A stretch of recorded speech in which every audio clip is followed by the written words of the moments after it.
ఈ ప్రభుత్వం విడుదల చేసినటువంటి డాటా దీనికి సంబంధించినటువంటి లెక్కలు కూడా ఒక్కసారి ఈ గోల్మాల్ గోవిందం లెక్కలను ఒక్కసారి మీ ముందుకు తీసుకొస్తా.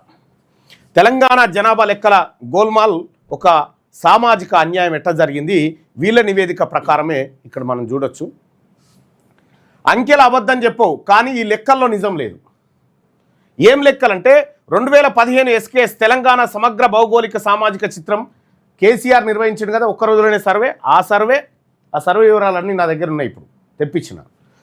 9 ఏళ్ల విరామం, అక్కడి నుంచి ఇక్కడ వరకు సహజ జనాభా పెరుగుదల జరగాల్సిన సమయం 2024 మొన్న చేసిన సర్వేలో 3,55,00,000 మంది ప్రజల వివరాలతో వచ్చిన నివేదిక. వీటన్నిటినీ ఒక్క దగ్గర వేసి ఎవరి జనాభా పెరిగింది, ఎవరిది తగ్గింది, ఎందుకు తగ్గింది, పెరిగేటోడు ఎట్లా పెరిగిండు, కొత్తగా ఎవరెవరు ఎంతమందిని కన్నారు, ఈ లెక్కలన్నీ మీ ముందుకు తీసుకొస్తా.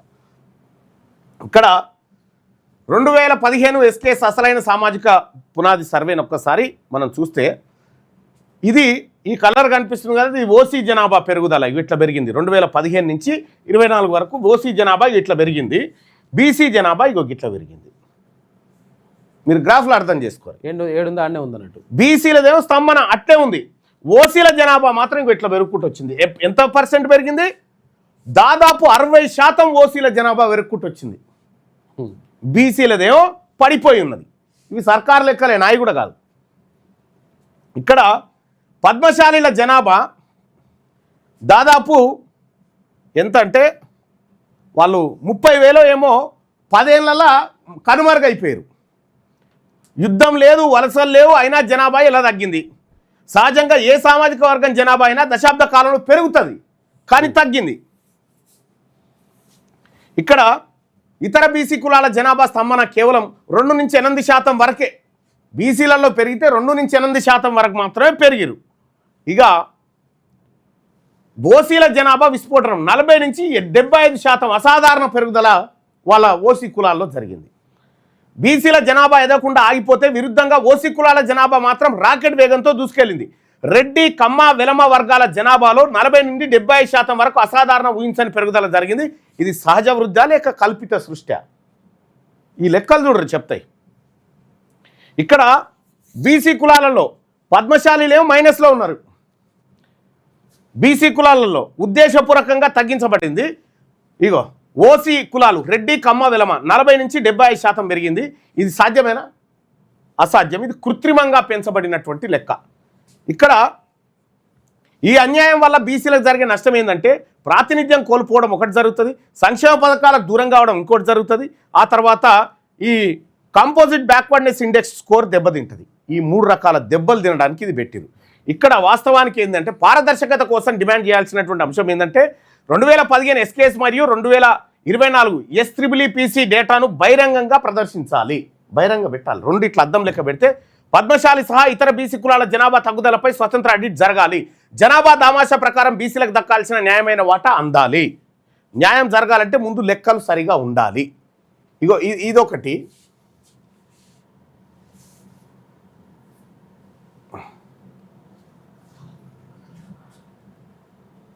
ఇక గణాంకాల గోల్మాల్ దాగిన నగ్న సత్యాలు. ఇక్కడ చూడండి, 10 ఏళ్లలో జనాభా వృద్ధి లెక్కల్లో జరిగిన అసాధారణ మాయ ఏంటంటే 2014 నుంచి 2024 దశాబ్దంలో రాష్ట్ర సగటు జనాభా 14.9% పెరిగితే 2 కోట్ల బీసీ జనాభాలో కేవలం 11 లక్షల పెంపు మాత్రమే చూపించడం జనాభా శాస్త్రం.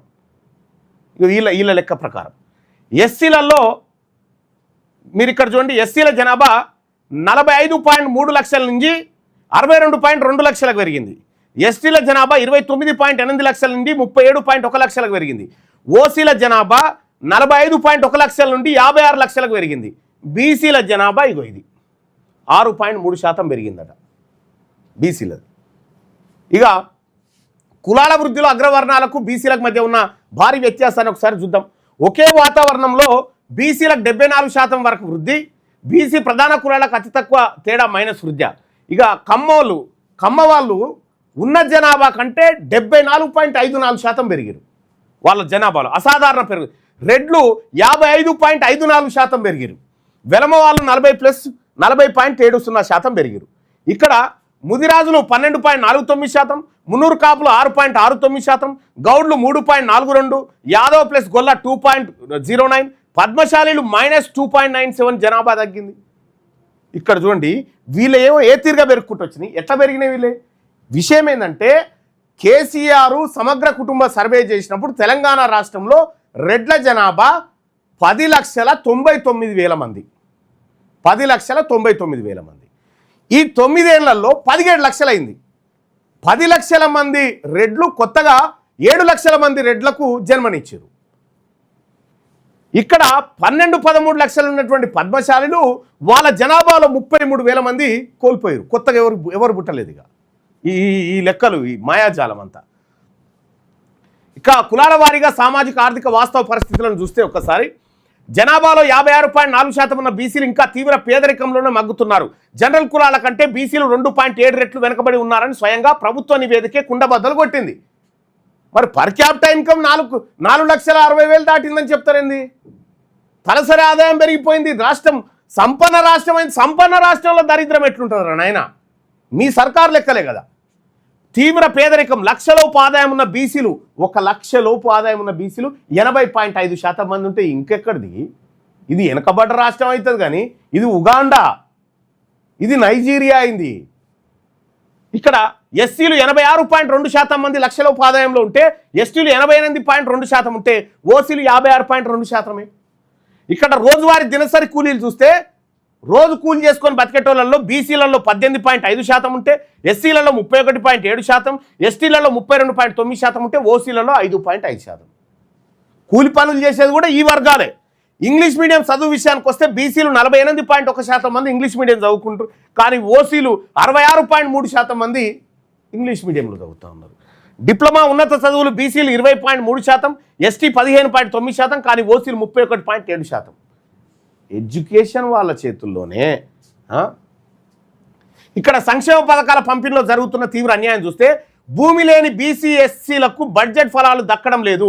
1.03 లక్షల కోట్ల బడ్జెట్లో ఏకంగా 30% నిధులు ఆర్థికంగా అభివృద్ధి చెందిన తక్కువ వెనుకబడిన కులాలకే వెళ్తున్నాయని చెప్పి ఎస్సీల పరిస్థితి. జనాభాలో 17.4% ఉన్న ఎస్సీలకు ఉచిత విద్యుత్ లబ్ధి కేవలం 12%.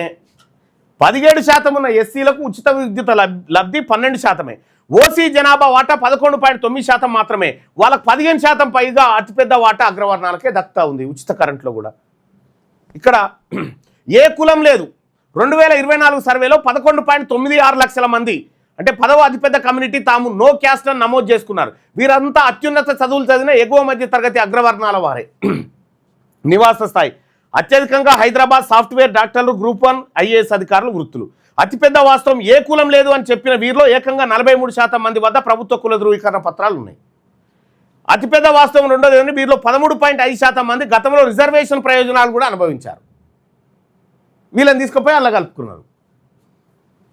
ఇక్కడ ఈ గణాంకాలు మాయాజాలం భవిష్యత్తుపై చూపే ప్రభావం ఏంటంటే ఒకవైపు మెజారిటీ 56% ఉన్న బీసీల జనాభా వృద్ధిని సింగిల్ డిజిట్కు 2% నుంచి 6% మధ్య కుదించి రికార్డుల్లో తొక్కి, మరోవైపు అగ్రవర్ణాలు నో క్యాస్ట్ కింద దాక్కొని సర్టిఫికేట్లు వాడుకుంటూ వ్యవస్థను శాసిస్తున్నారు.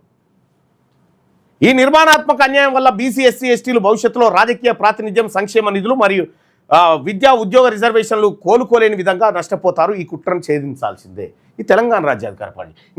మీకు ఇంకా సింపుల్గా అర్థమయ్యేటువంటి కొన్ని లెక్కల్ని ఇప్పుడు మీ ముందుకు తీసుకొస్తా చూడండి. ఉమ్మడి నిజామాబాద్ జిల్లా ఉంది కదా, ఉమ్మడి నిజామాబాద్ జిల్లా తీసుకుందాం. ఉమ్మడి నిజామాబాద్ రాజకీయ ముఖ చిత్రాన్ని ఒకసారి చూసుకుందాం. సర్కార్ లెక్కలే. తెలంగాణ ప్రభుత్వం చేపట్టిన సమగ్ర సామాజిక, ఆర్థిక, విద్యా, ఉపాధి, రాజకీయ కులగణన ఆధారంగా ఉమ్మడి నిజామాబాద్ జిల్లా జనాభా లెక్కలు దాచిన సామాజిక అన్యాయాన్ని బట్టబయలు చేస్తున్నాయి. ఏంటి ఇవయ్యా అంటే ప్రాతినిధ్యం యొక్క 2 రంగులు. ఆకుపచ్చ రంగేమో అధికారం ఉన్నటువంటి వాళ్ళు, గుత్తాధిపత్యం, జనాభా కంటే ఎక్కువ రాజకీయ ప్రాతినిధ్యం వహిస్తున్న వాళ్ళకి ఈ రంగు అయితే, ఎరుపు రంగు అన్యాయానికి గురైనటువంటి వాళ్ళకి సంబంధించింది. ఇక్కడ జనాభా తక్కువ, అధికారం ఎక్కువ. రెడ్డి కులం గుత్తాధిపత్యానికి నిదర్శనం. ఉమ్మడి నిజామాబాద్ జిల్లాలో ఒక్క బీసీ ఎమ్మెల్యే లేడు. 6 రెడ్డి ఎమ్మెల్యేలు ఉన్నారు అక్కడ. పోనీ రెడ్ల జనాభా ఎంత ఉంది ఉమ్మడి నిజామాబాద్లో అంటే 45,736 మంది. 45,736 మంది ఉన్న రెడ్ల జనాభాలో 6 ఎమ్మెల్యేలు పుడితే వెలమ కులం అరుదైన ప్రాతినిధ్యం, మైక్రో మైనారిటీ చేతిలో శాసనసభ స్థానం ఉంది. మొత్తం ఉమ్మడి నిజామాబాద్ జిల్లాలో వెలమల జనాభా 3963. 3963 మంది వెలమ జనాభా ఉంటే ఒక ఎమ్మెల్యే ఉన్నాడు. ఈ 3963 మందిలోంచి ఒక ఎమ్మెల్యే పుట్టుకొచ్చిండు.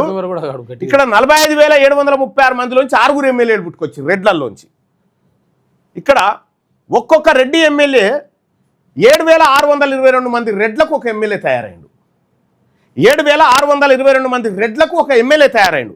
ఒక్కో రెడ్డి ఎమ్మెల్యేకి ప్రాతినిధ్యం వహిస్తున్న ఆ కుల జనాభా 7,622 మంది మాత్రమే.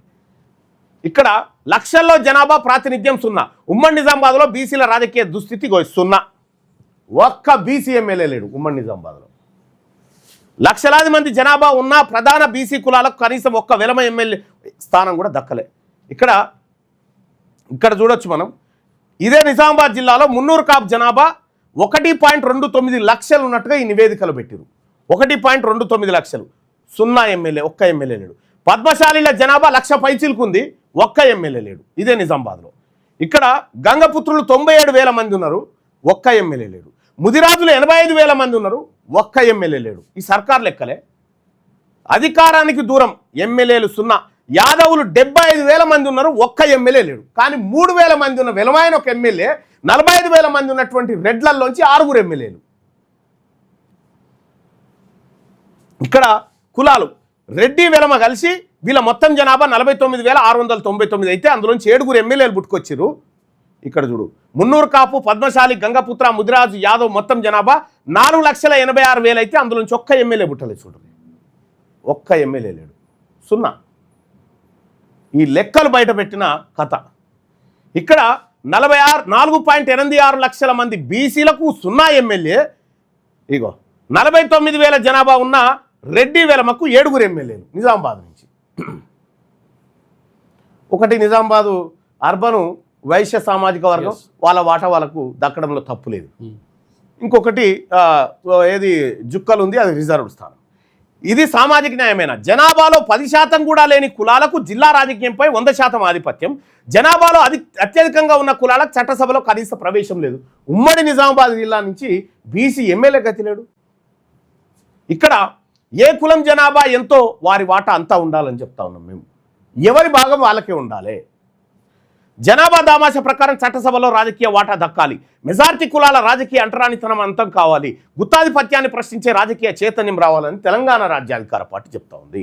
ఇక్కడ చైతన్యం వైపు అడుగులు, నిశ్శబ్దాన్ని ఛేదిద్దాం, మన హక్కును సాధించుకుందామని చెప్పి ప్రజలకు పిలుపునిస్తూ ఉంది. 1956 నుంచి 2026 వరకు తెలంగాణ అసెంబ్లీలో ఒక్క ముస్లిం మహిళ కూడా ఎమ్మెల్యే కాలే. స్వాతంత్రం వచ్చినప్పటి నుంచి తెలంగాణ రాజ్యాధికార పార్టీ చేయబోతా ఉంది. ముస్లిం మహిళల్ని కూడా చట్టసభకు తీసుకుపోబోతా ఉంది తెలంగాణ రాజ్యాధికార పార్టీ. ఈ లెక్కలు నేను మాట్లాడేది అబద్ధాలు కాదు. ఇక నిజామాబాద్ కథ ఇట్లుంటే మెదక్ జిల్లా చూద్దాం. మెదక్ కథ చూడండి. ఉమ్మడి మెదక్ జిల్లా సామాజిక న్యాయం, రాజకీయ ప్రాతినిధ్యం, అధికార ఆధిపత్యం, బీసీల అంచివేత, గణాంక విశ్లేషణ ఒకసారి చూద్దాం. మొత్తం ఒకవైపు అధికారం, మరోవైపు అన్యాయం. వెలమలు ప్రతి ఒక్క 1,775 మందికి ఒక ఎమ్మెల్యే తయారైంది వాళ్ళ ఇళ్ళకి. బీసీలు లక్షలాది జనాభా కేవలం ఒక్క ఎమ్మెల్యే. లెక్కలు చూస్తే అధికార పీఠంపై ఆధిపత్యం, వెలమల ప్రాతినిధ్యం. మొత్తం ఉమ్మడి మెదక్ జిల్లాలో వెలమల జనాభా 5,326 మంది. మొత్తం ఉమ్మడి జిల్లాలో 5,326 మంది ఉన్నారు. ఆ 5,326 మందిలోంచి 3 ఎమ్మెల్యేలు పుట్టుకొచ్చారు. అంటే 1,775 మంది వెలమలకు ఒక్కొక్క ఎమ్మెల్యే తయారైంది అక్కడ. ఇక్కడ రెడ్ల రాజకీయ ప్రాతినిధ్యం చూద్దాం. మొత్తం రెడ్ల జనాభా 1,73,896 ఉమ్మడి మెదక్ జిల్లాలో. ఎమ్మెల్యే స్థానాలు 4 గెలిచారు, 4 వాళ్ళవి. అంటే ప్రాతినిధ్య నిష్పత్తి చూస్తే ప్రతి 43,474 మందికి ఒక ఎమ్మెల్యే తయారైండు రెడ్లలోంచి ఉమ్మడి మెదక్లో. కానీ ఇదే ఉమ్మడి మెదక్లో 2 లక్షల మంది ఉన్న ముదిరాజులోంచి ఒక ఎమ్మెల్యే పుట్టుకరాలే, ఒక్క ఎమ్మెల్యే కాలే. ఇగో ఎర్రబడిన సామాజిక న్యాయం, ముదిరాజుల ఆక్రందన. ఒక సిద్దిపేట నియోజకవర్గంలోనే ముదిరాజు జనాభా 190,891, ప్రాతినిధ్యం 0. లక్షల మంది ఉన్న చట్టసభలో ప్రాతినిధ్యం శూన్యం. ఇక్కడ మున్నూరు కాపుల జనాభా ఉమ్మడి మెదక్ జిల్లాలో లక్షల్లో జనాభా ఉంది, ఎమ్మెల్యేలు 0. గౌడ్లు లక్షల్లో జనాభా, ఎమ్మెల్యేలు 0. రజక ఇతర బీసీ కులాలు లక్షల్లో జనాభా ఉంది, ఎమ్మెల్యేలు 0. మొత్తం ఉమ్మడి మెదక్ స్థానాల్లో బీసీలకు దక్కింది కేవలం ఒక్కటే, పద్మశాలి కోటాలో చింతా ప్రభాకర్కు మాత్రమే. ఇది సంగారెడ్డి ఎమ్మెల్యే. ఇక్కడ ప్రభుత్వ లెక్కల్లో డాటా దగా చేసిరు. లక్షల బీసీ జనాభా కులాల డేటా గల్లంతు చేసిరు ఇక్కడ. ఎందుకంటే వీళ్ళ లెక్కలు బయటకు వస్తే మొత్తం రాజకీయ ముఖ చిత్రం మారుతుందని. కేవలం 5326 మంది ఉన్న వెలమ పూర్తి డేటా పదిలంగా ఉంది, ముగ్గురు ఎమ్మెల్యేలది. వీళ్ళ డేటాను హైడ్ చేసిరు, అక్కడ దాచిపెట్టిరు డేటాను, అయినా కూడా సంపాదించినాం. ఇక్కడ ఉమ్మడి మెదక్ జిల్లా ప్రాతినిధ్యాన్ని ఒకసారి చూస్తే కులం వెలమలు జనాభా గింత, ఎమ్మెల్యేలు 3. అంటే ఒక్కొక్క ఎమ్మెల్యే 1775 ఓట్లకు తయారైండు. రెడ్లు 1,73,896 ఉంటే 4 తయారయ్యారు, ఒక్క ఎమ్మెల్యే 40. ఈ ఓట్లతో వీళ్ళు ఎమ్మెల్యే కాగలుగుతారా? 1700 ఓట్లతో ఎమ్మెల్యే కాగలుగుతాడా? మా ఊర్లో సర్పంచ్ ఓట్ల కంటే తక్కువ ఓట్లు ఇవి. మా ఊర్లో సర్పంచ్కి ఇప్పుడు వీళ్ళ దానికి ఏమన్నా తేడా ఉందా చూసుకోరు. ఇక మీరు ప్రజలారా మీరే గమనించుకోండి. బీసీలు మొత్తం జనాభా లక్షల్లో ఉండే ఒకే ఒక్కటి దొరికింది, అది చింతా ప్రభాకర్, మన పద్మశాలి బిడ్డ, బీసీ బిడ్డ. ప్రజాస్వామ్యమా కులస్వామ్యమా? ఇది జనాభా దామాషా ప్రకారం రాజకీయ వాటా దక్కే వరకు సామాజిక న్యాయం అసాధ్యం. ఉమ్మడి మెదక్ జిల్లాలో బీసీల రాజకీయ సాధికారతకై గలమెత్తుదాం. ఇది ఇంకా ఇదే ఇంత చక్కదనం ఉందంటే ఉమ్మడి మహబూబ్ నగర్ కథ చూడరు సార్ ఒక్కసారి. 5 జిల్లాలు ఉన్నాయి, ఆధిపత్యం మాత్రం ఒక్కరిదే. ప్రజాస్వామ్యంలో దాగి ఉన్న అసమానతను ఒకసారి చూద్దాం. ఉమ్మడి మహబూబ్ నగర్లో ఒక్కసారి చూస్తే ఉమ్మడి జిల్లాలో రెడ్డి సామాజిక వర్గ జనాభా, ఉమ్మడి మహబూబ్ నగర్లో రెడ్డి సామాజిక వర్గం జనాభా 1,73,554 మంది ఉన్నారు. వీళ్ళకు దక్కిన ఎమ్మెల్యే స్థానాలు 9. 19,000 మందికి ఒక్కరు చొప్పున ఎమ్మెల్యేలు అయ్యారు. 19,283 మంది రెడ్ల నుంచి ఒక్కొక్క ఎమ్మెల్యే పుట్టుకొచ్చిండు. 9 మంది ఎమ్మెల్యేలు అయ్యారు. చూసుకోరు లెక్క. ఇగో ఇదే ఇక్కడ అత్యధిక జనాభా ఉన్న బీసీ కులాలు లక్షల్లో ఉన్నాయి. ముదిరాజు, రజక, వాల్మీకి, బోయ, యాదవ, కుర్మ, గౌడు. ముదిరాజు నుంచి ఒక ఎమ్మెల్యే, రజక నుంచి ఒక ఎమ్మెల్యే. ముదిరాజు నుంచేమో వాకాడు శ్రీహరి, రజక నుంచేమో మన శంకరన్న. వాల్మీకి బోయలకు 0, యాదవులకు 0, గౌడ్లకు 0, కుర్మలకు 0, మున్నూరు కాపులకు 0. ఇగో ఇది రజకులకు, నాయి బ్రాహ్మణులకు 0. ఇక్కడ ఇగో చట్టసభలో అందరివి, ఆధిపత్యం కొందరిదా? ఆలోచించుకోండి నేను చెప్పేటువంటి మాట. ఇగో 1,70,000 మందికి గిన్ని ఎమ్మెల్యే స్థానాలు ఉంటే లక్షలాది మంది ప్రజలున్న మనకు 0. ఇది ఈ రాజకీయ ముఖ చిత్రం. దీన్ని ప్రజలందరూ కరెక్ట్గా అర్థం చేసుకోవాలని చెప్పి నేను రిక్వెస్ట్ చేస్తా ఉన్నా. ఎందుకంటే సర్కార్ ఇచ్చినటువంటి లెక్కల్లోంచి ఇవన్నీ పుట్టినాయి.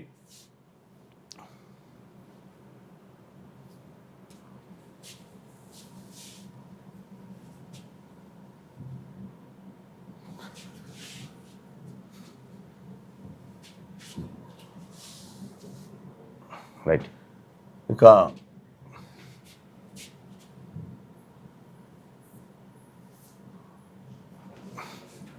ఇది సర్కార్ డాటా.